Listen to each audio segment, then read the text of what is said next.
Magandang gabi sa ating lahat. Magandang gabi.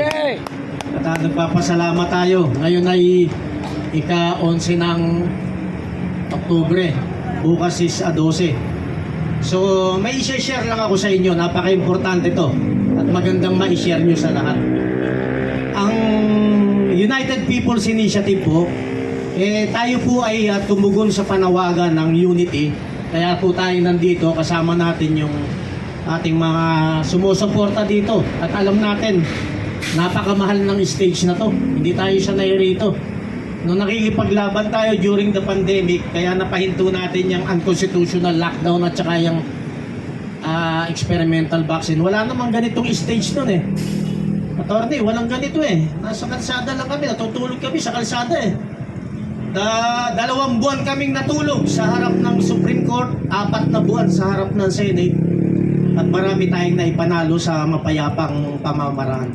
Kasama natin yung nagsalita kanina rito, si Brother Verdi. So, ang isi-share ko sa inyo napaka-importante para ma-share nyo rin sa iba. Ang problema ng bansa natin, hindi na kailangang aralin pa. Kahit yung mga apo natin na nag-aaral ng elementarya, high school, lalo na yung mga college, alam na may problema sa bansa. Tama po ba?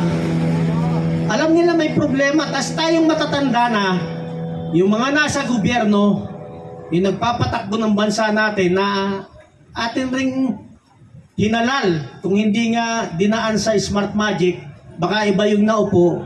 Pero ganun pa man, sila nagmamaang-maangan, parang walang problema sa bansa. So, kanina nandun kami sa isang forum na pinag-uusapan yung revision ng ating konstitusyon at maraming pag-uusap, at nandun ang isang magiting natin na Dean ng law, si Dean Amado Valdez, at marami tayong natutunan sa kanya. Yung krimen, naganap na eh. Yung krimen, nangyari na. Ibig sabihin, nagawa na nila yung krimen eh. Nakita nating lahat. At yung ebidensya, overwhelming. Ibig sabihin, napakarami. So ang tanong, kailangan pa bang imbestigahan natin? Kailangan pa bang imbestigahan natin sila? Kaya yung ginagawa nila, paano magkakaroon ng tama at patas na imbestigasyon? Gayong, yung nagkasala, kasama nung nag-iimbestiga. Arning, niloloko na, ginagago na lang tayo nung walang mangyayari sa investigasyon. Kasi ulitin ko, yung iniimbestigahan, kasabwat rin ng mga nag-iimbestiga. So paano magkakaroon ng patas na paghuhusga dyan? So ang ginawa natin, ang United People's Initiative sa pamumuno ni General Romy Pukis, ang ating magiting na lead convener ng United People's Initiative, gumalaw tayo sa isang mapayapang pamamaraan. Tayo po ay sanay na sa ganito. Ulitin ko po, ang mga kapatid nating mga kapulisan, kakampi po nating lahat yan. Maniwala kayo sa akin. Yung damdamin natin, damdamin nila. Yung damdamin nila, damdamin natin. Nagkataon lang na hindi pwede silang sumigaw doon sa gusto nilang isigaw dahil nasa serbisyo pa sila. Ganun rin ang ating mga kapatid na sundalo. Yung damdamin natin, damdamin nila. Yung damdamin nila, damdamin natin. Kaya lang hindi sila makasigaw kasi nasa serbisyo pa sila. Isang kaisipan yan na itinuro sa atin ng sistema na bago kang magsalita ng laban doon sa institusyon na may nakikita kang mali, kailangan lumabas ka muna. Respeto ang tawag ron. Yun nga ang masakit. Tayong nasa tama, rumirespeto tayo doon sa mga gumagawa ng mali. Yung mga gumagawa ng mali, walang respeto doon sa mga binabalahura nila taong bayan. So marami ng mali talaga sa bansa natin. Kung ako tatanungin nyo, kung ako lang, sarili ko lang naman to eh. Actually, sa dami ng naranasan natin at ang nakawa na nangyayari, hindi na sila masaya sa milyon. Hindi na rin sila masaya sa bilyon. Trilyon na ang usapan eh. Alam niyo ba kung gaano karami ang trilyon na yan? So sa akin lang ha, napanaginipan ko na sila lahat, na pinatay ko silang lahat eh. Sinaksak ko sa lalamunan yung karamihan sa kanila. Yun yung panaginip ko. Putang ina, kinagat ako ng lamok, nagising ako. Puta, pinatay ko rin yung lamok. Putang ina ka. Patayin na sana sila lahat eh. Ultimo lamok, kampi nila eh.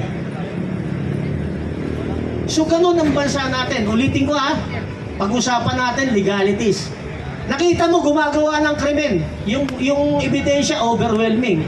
Actually, pwede na silang arestuhin ng taong bayan eh. Alam ko, si Brother Placido, pag sinabi kong arestuhin natin, mangungunin, aarestuhin na sila eh. Pero napakahirap. 316 or 17 congressman, aarestuhin lang ni Placido, nag-iisa siya. Hindi naman pwede yun. Brother Plas, na mahirap naman sumigaw siya doon sa Congress. Sumuko na kayo, napapaligiran ko kayong mag-isa. Tayo na, walang maniniwala sa'yo, Brother Plus. So kailangan marami tayo, di ba? Marami, puntahan natin sila, takot sila eh. Yung gumagawa ng mali, takot yan sa marami na nakakaintindi ng tama. Punta na tayo doon sa winning ha. Alam ko yun ang gusto nyong marinig eh. Shortcutting ko na para mabilis. Gusto nyong manalo tayo ng payapa?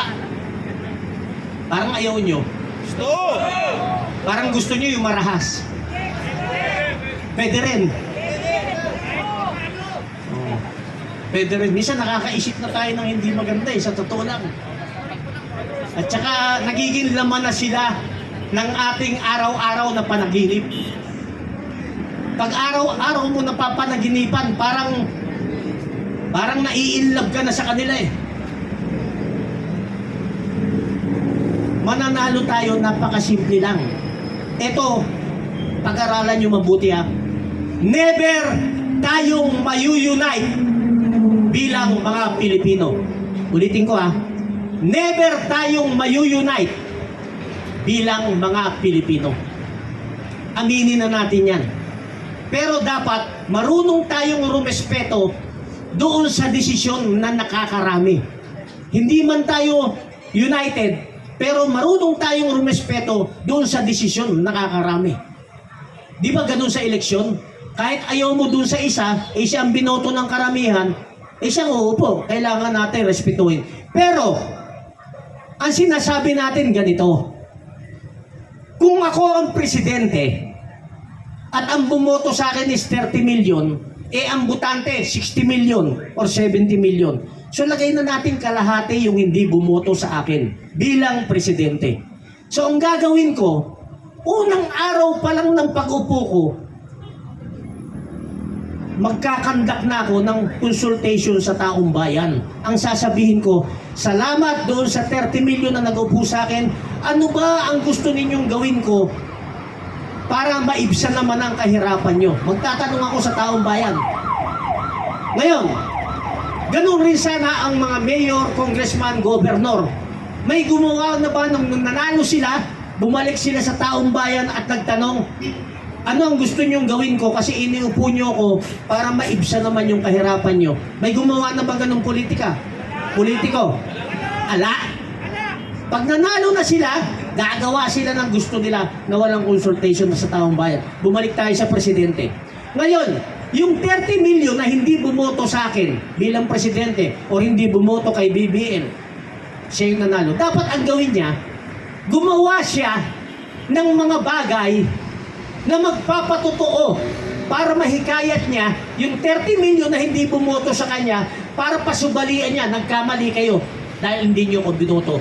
Dapat gumawa siya ng maraming tama para makita ng mga hindi bumoto, mali pala tayo, dapat pala binoto natin siya.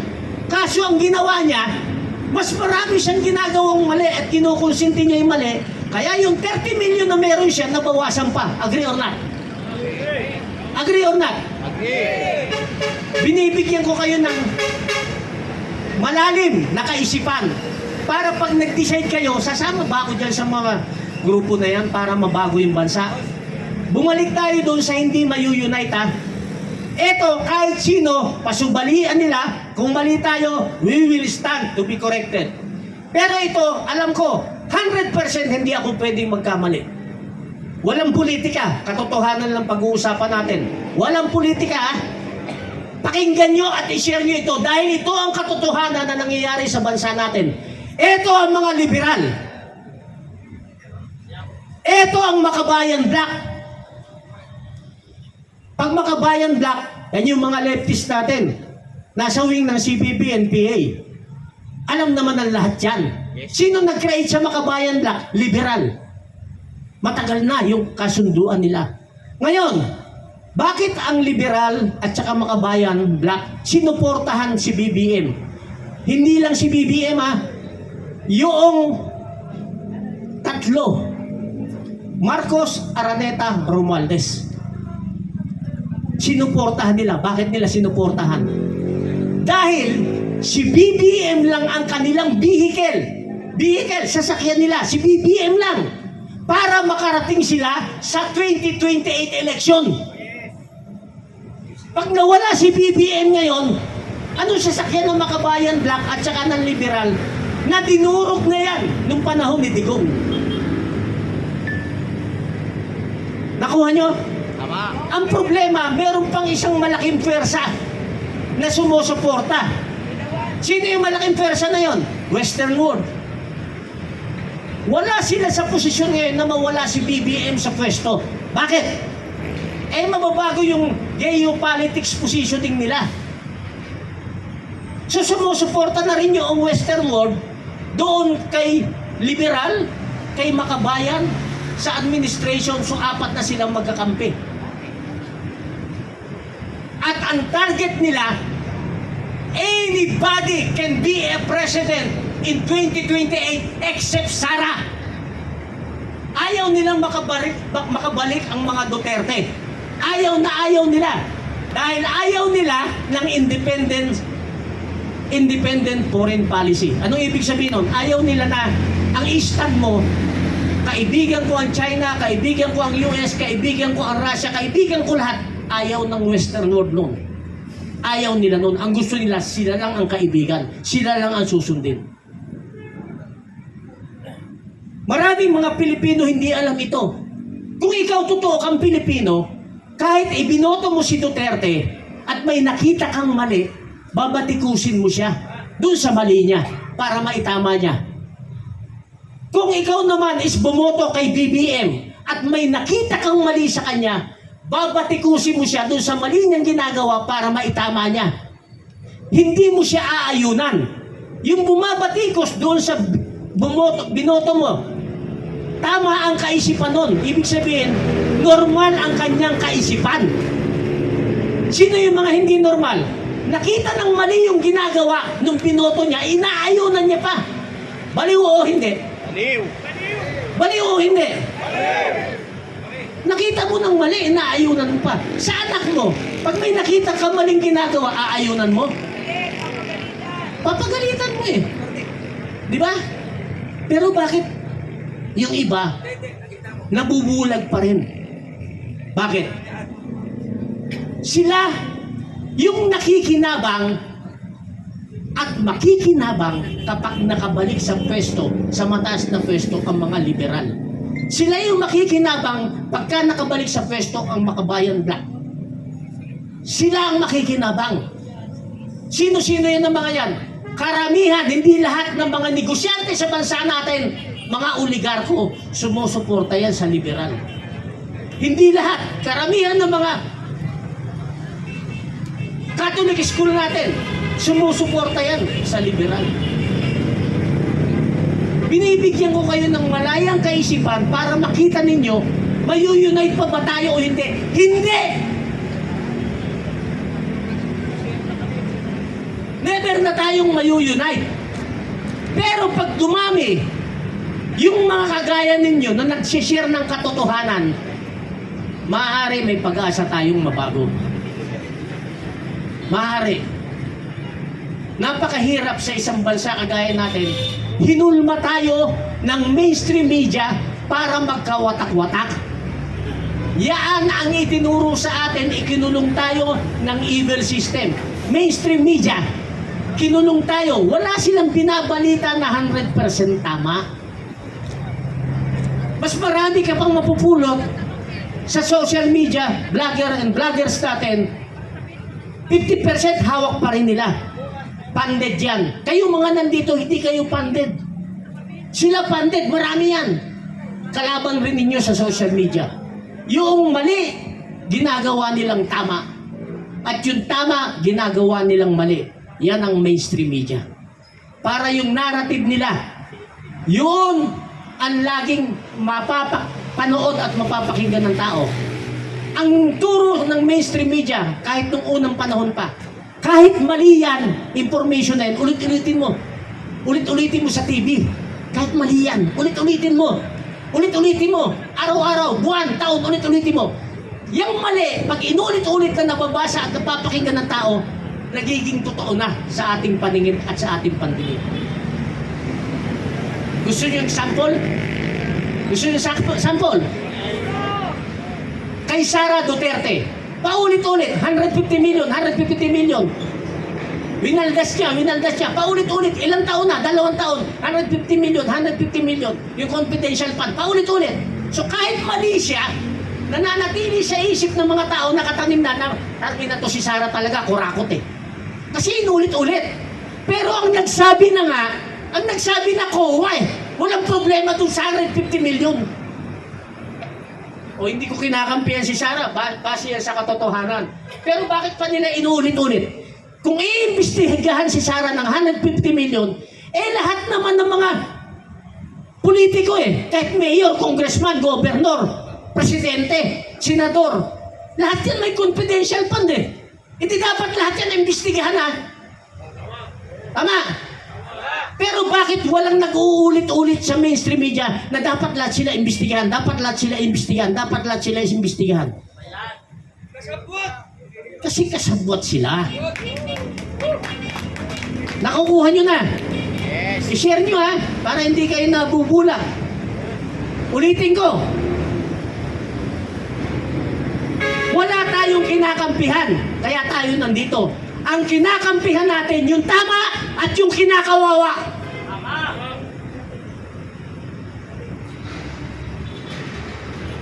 Isa yan. Paulit-ulit, mali. Putang ina. Yung matanda, 80 years old, nasa dahig pa rin. Nung dinala ng Pilipinas sa dahig, inamin na ng bansa natin na walang silbi ang batas natin. Inamin na nila. Pwede naman dito ikulong. Pwede dito mag-hearing. At pwede bitayan dito si Rodrigo Roa Duterte kung nagkasala talaga. Bakit kailangan sa ibang bansa? Bakit si Tevez pinabalik nila rito? Nakukuha niyo yung logic? Paulit-ulit. Ito na naman yung mainstream media. Paulit-ulit. Mainstream media. Ulit-ulit-ulit. Putang ina si Digong, ang daming pinatay. Putang ina si Digong, ang daming pinatay. Putang ina si Digong, ang daming pinatay. Ilang taon na yan paulit-ulit. Natanim sa isip ng tao, oo nga, ang dami niyang pinatay. Pero how about yung mga pinatay ng mga adik? Tama! Inulit-ulit ba nila? Ang daming pinatay ng adik, ang daming pinatay ng adik. Wala naman nag-uulit-ulit nun. Yung mga ginahasang kabataan, yung mga krimen ng dahil sa droga.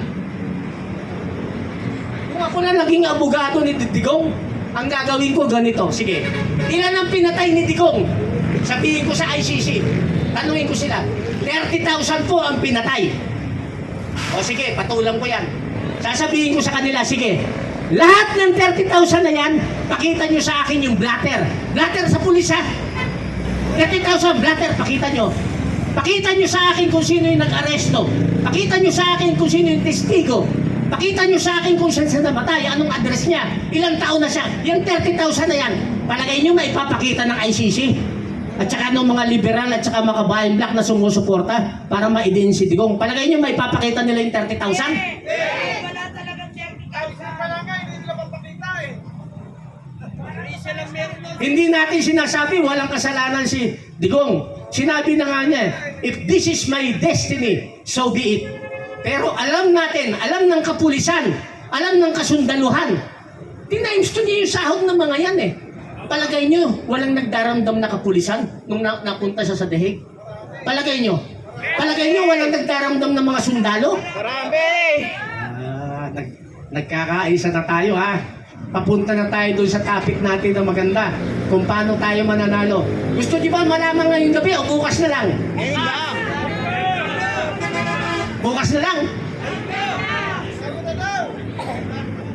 Gusto niyo nang malaman kung paano tayo manalo? Yes! Okay. Ilan tayo ngayon dito? Bilangin nga natin. Maraming nanonood, Kap! Libo-libo nanonood ngayon! Okay. Paano tayo mananalo? Kailangan itanim ninyo sa puso ninyo, hindi lang sa isip. Ulitin ko Kailangan itanim nyo sa puso ninyo at hindi lang sa isip. Kakampi natin ang lahat ng kapulisan. Yes! Itanim ninyo sa puso ninyo at isipan. Kakampi natin lahat ng kasundaluhan. Yes! Ang hinihintay lang nila, gumalaw ang maraming taong bayan.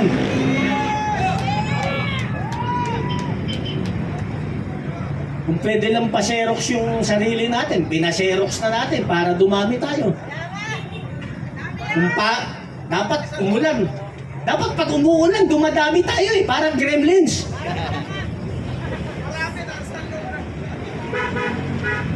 Doon sa mga binabanggit ko, makabuluhan ba may natututunan kayo o wala? Meron, marami! Gusto nyo pa? I-share nyo ito ha. Yes! Ngayon, lahat tayo, makinig kayo, lahat tayo na nasa tamang pag-iisip, ayaw ng social media niyan. Ulitin ko ha. Lahat tayo, lahat kayo, nasa tamang pag-iisip, ayaw ng social media niyan. Kaya lahat kayong mga vlogger na nandito, naka-shadow ban kayo. Tama! Umiikot lang kayo doon sa mga circle of friends nyo, hindi na kayo lumalabas doon sa network nyo. Naobserbahan nyo? Okay. Alam nyo na ha. Ang gagawin nyo, huwag kayong mag-cut and share. Paste and share. Huwag. I-record nyo yung video sa sarili nyo o sa ibang account, tsaka nyo i-share. Okay?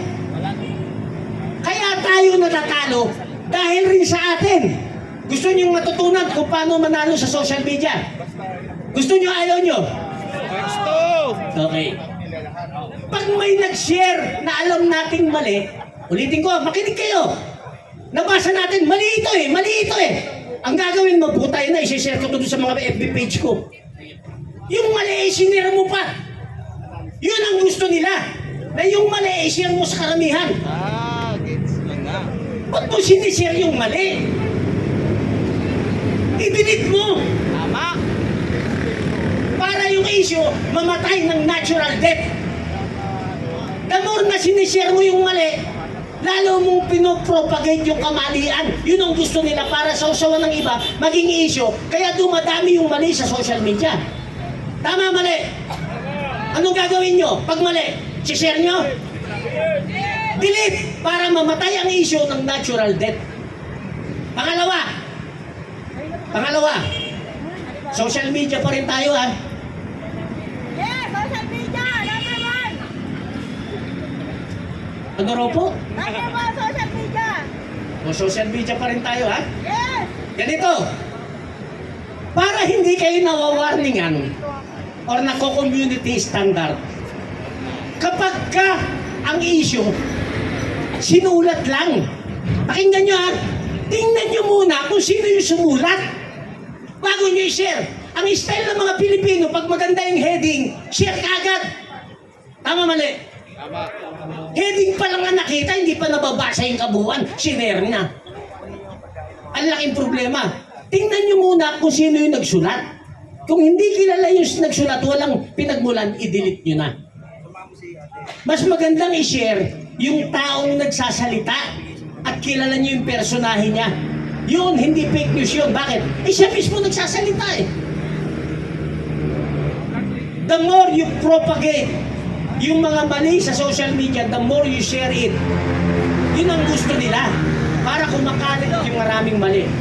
Tingnan nyo sila, yung kalaban natin. Anong ginagawa ng kalaban natin? Marami to bayaran ito sa social media. Anong ginagawa nila? Pag nag-share kayo ng katotohanan, nakita nila, totoo to, anong ginagawa nila? Delete kagad! Hindi na nila sinishare. Alam nyo ba yan o hindi nyo alam? Hindi. Ngayon alam na. Yes. Yan lang ang gawin nyo. Kaya yung maraming mali, Mabayar na vlog. paulit-ulit na ilang taon share pa rin ng share, walang katapusan. Yung kalaban natin, pag nag-share tayo ng tama, Si Marwin. delete kagad nila para hindi na ma-share yung tama. Kaya ang kumakalat sa mainstream media, social media, karamihan mali.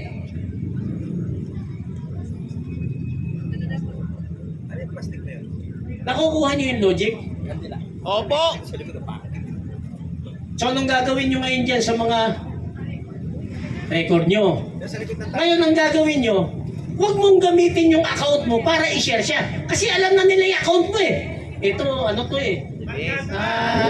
Solid, ano to, nabawin nyo to eh. O, huwag mo i-share doon. Kung yung video mo, kumuha ka ng bata sa kalsada na may cellphone, mapakishare mo ito. Ha? Huwag mong gagamitin ang account nyo. Kasi hindi yan ma-share. Nakuha nyo na. Kahit yung mga live nyo ngayon eh, tingnan nyo. Ilan lang views niyan. Libo. Pero pag si Wamos, million views yun. Nakuha nyo yung logic sa social media. Okay. Bago ako magtapos, discuss natin uli yung paano tayo mananalo. Alam ko yun ang gusto nyo mangyari. Yun ang gusto, paano manalo. Ulitin ko ang kapulisan, kasundaluhan, kakampi natin. Common knowledge naman ito. Sino lang ang grupo na nakikipaglaban, na kumakausap ng harapan sa pamunuan ng ating armed forces kay General Browner at sa mga 20 to 30 active generals from J1 to J10. Sino lang ang kumakausap? United People's Initiative lang. Tayo po. Okay? Kahit malaman ito ng armed forces, open naman ito. Alam naman nila. Nakipag-meeting kami kay General Browner sa GHQ, nandyan ang lahat ng active generals from J1 to J10. Lahat. Binilang namin 25 o 30 sila eh. Chief of Staff, General Browner, Vice Chief of Staff, G1, nandyan sila lahat. Tapos kami naman, nandito sa kabilang mesa. General Romy Puquis, General Felizardo Simoy, General Carlos Quita, General Virgilio Garcia, Admiral Jose Suarez, Colonel Betran, ako, Ma'am Gemma Soto, adopted ng Batch 89. So maraming gusto sumama sa amin, pero nilimitahan lang namin at baka mapuno yung conference room. So ano napag-usapan? Lahat ng problema ng bansa, sinabi ni General Romy Puquis. Lahat. Lahat kami nagsalita. Lahat ng problema ng bansa. Ngayon, sumagot si General Browner. Ang sagot ni General Browner ganito.